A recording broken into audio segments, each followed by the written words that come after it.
Sea, or the Ruin on the Rock, by Eliza Fenwick. Volume 1, Letter 14. From Sibella Valmont to Caroline Ashburn. Why in that moment should I turn coward and rush from my purposes? Why did imagination cast an unusual gloom around me? Why did I sigh and tremble? Such alone ought to be the emotions of a guilty mind, and surely I am blameless. I am about to do nothing rash. I obey no impulse of passion. I have not separated duty and pleasure. I have examined the value of the object I would obtain with calmness, and whatever view I take of the means, still duty points to the part I have chosen. O Caroline, could I once have imagined that I should require hours to deliberate whether I ought to become the bride of Clement? No longer the animated noble Clement, whose love, the very essence of his existence, soared beyond murmurs, jealousies, and fears, whose eye ever spoke the fullness of content, he is now wan, desponding, as ardent, yet less chaste, misled by the wild creations of his distempered fancy, ashamed of poverty, brooding over imaginary evils, over doubts, fears, jealousies. What a dark and fatal cloud must have overspread the mind of Clement ere he could fear Sibella, for her love is not a mutable passion, it is incorporate with her nature. My love and reason have become one, my fancy only subservient to its predominant command.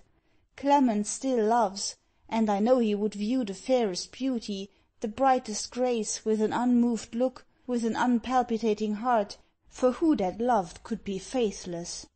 But this cold, this cruel uncle has done it all. He heaps secret on secret, uncertainty on uncertainty, till the poor youth, bewildered, surrounded, overwhelmed, sinks the victim of conjecture.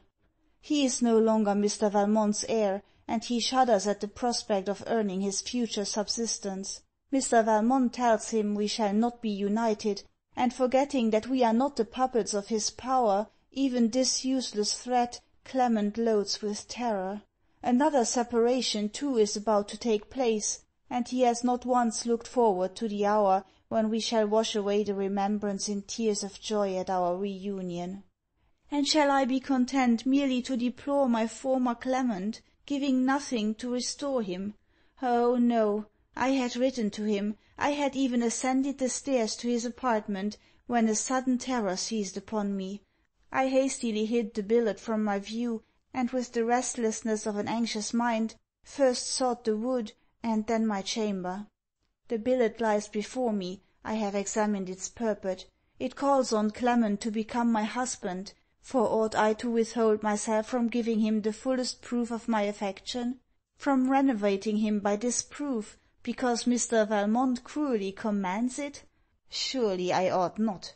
Mr. Valmont's presence and benediction might adorn with one more smile the nuptial hour, but 'tis our hearts alone that can bind the vow. If Clement's is not in unison with mine, if he feels the necessity of other ties, he will refuse the offer, and point out to me that I have erred. My courage rises.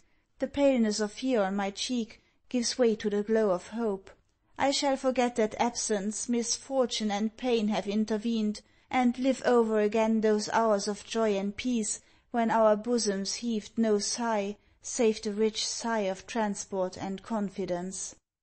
I go, and to-morrow will I, though now forbidden his presence, go to my uncle, and conjure him to convince himself that power and command are useless when reason and conviction oppose them. Adieu, Sibella Valmont. End of Section 14.